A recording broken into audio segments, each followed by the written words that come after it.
Hi, I'm Fran Drescher, and this is Samson, and you're watching the Broadway.com show.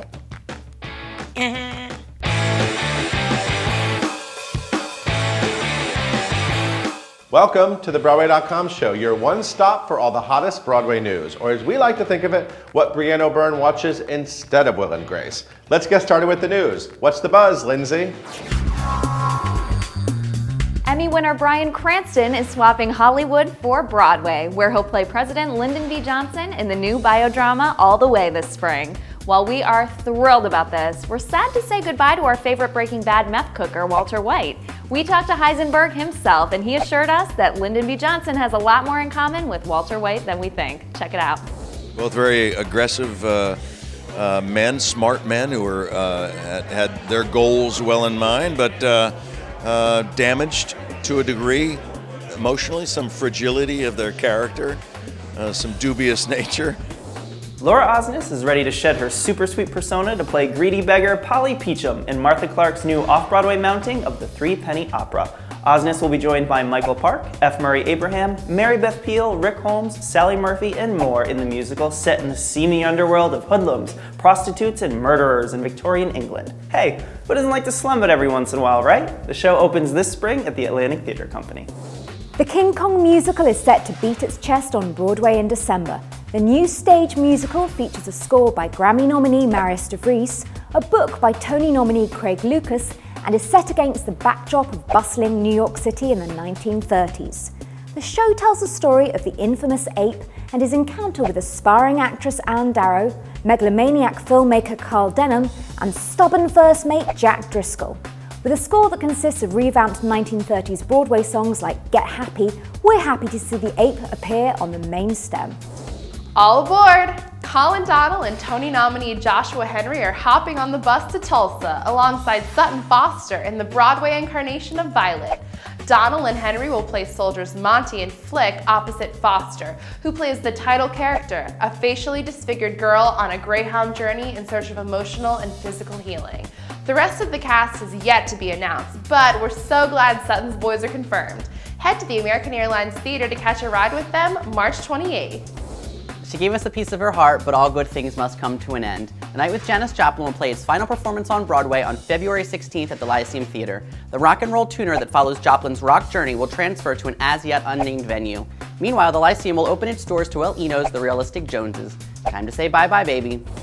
I'm Dee Hoty, you're not, and you're watching the Broadway.com show.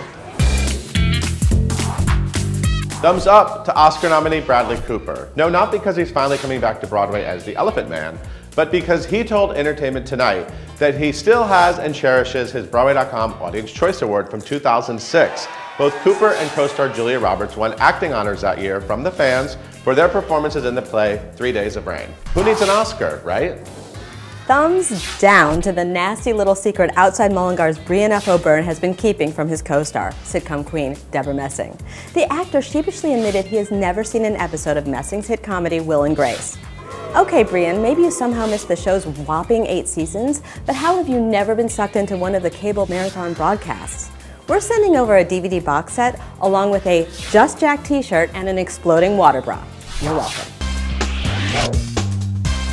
Disney is on fire! Not only is Frozen heading to the stage in the not-too-distant future, but Aladdin is about to open on Broadway, The Jungle Book recently finished up a hit run in Boston, and a new stage version of The Hunchback of Notre Dame is about to premiere at the La Jolla Playhouse.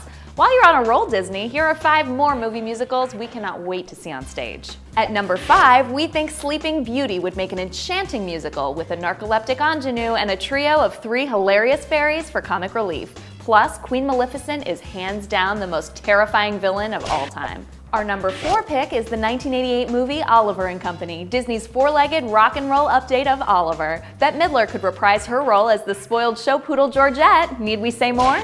Coming in at number 3, it's high time Mulan went on a warrior's journey to Broadway. With songs by Matthew Wilder, Jerry Goldsmith, and David Zippel, this story of a young Chinese heroine just begs to be a stage show.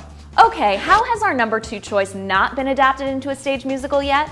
We want to see Pocahontas paint with all the colors of the wind on the Great White Way immediately. And number 1 is the 1997 flick Hercules. Featuring music by Alan Menken, the movie features the singing talents of Broadway favorites LaShawn, Lillias White, Roz Ryan, Roger Bart, and Susan Egan. Come on, Disney, go the distance!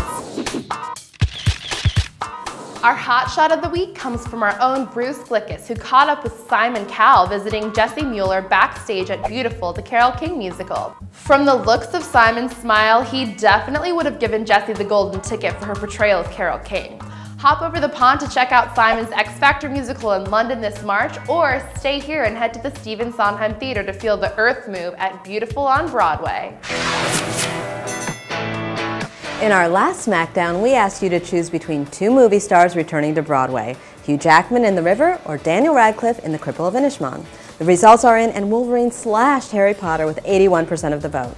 Sorry, Dan, maybe Hogwarts should offer a course in tweeting. In this week's Smackdown, we turn our attention to 2 cruel cliques of high school girls making their way to the stage, Heathers and Mean Girls. So, which show about bitchy teens are you more excited to see? The one with a body count or the one with a burn book? Tweet your vote to @BroadwayCom with the hashtag #BWaySmackdown and tune in next week for the winner. Hi, this is Christian Borle, and you're watching the Broadway.com show. Have a good one.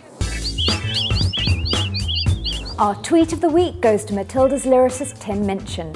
Kinky Boots may have strutted off with a Grammy for Best Cast Album, but Minchin made the most of the revolting situation. He tweeted, "So I didn't win, I didn't meet Sir Paul, and there was no booze all day, so didn't get drunk. Saw Stevie Wonder play with Daft Punk though." You can follow him at Tim Minchin. All 4 stars of John Patrick Shanley's Outside Mullingar are giving superb performances, but we're presenting our star of the week to Debra Messing, who really moved us in the complicated role of Rosemary Muldoon. Playing a tough-talking, chain-smoking Irish farmer, Messing neatly avoids all of the typical conventions and manages to make Rosemary a gutsy, sympathetic, and endearing character. Making your Broadway debut is no easy feat, but Messing puts all of her Emmy-winning Will and Grace comedic chops to perfect use. Congratulations, Debra. You are our funny and feisty star of the week. Thank you so much for tuning into the Broadway.com show. We leave you with the always hilarious Laura Benanti and Stephanie J. Block as 2 astronauts lost in space and in love in the Russian Broadway shutdown viral video. We'll see you next week. Cause me not to live this life all alone on life is all we've got.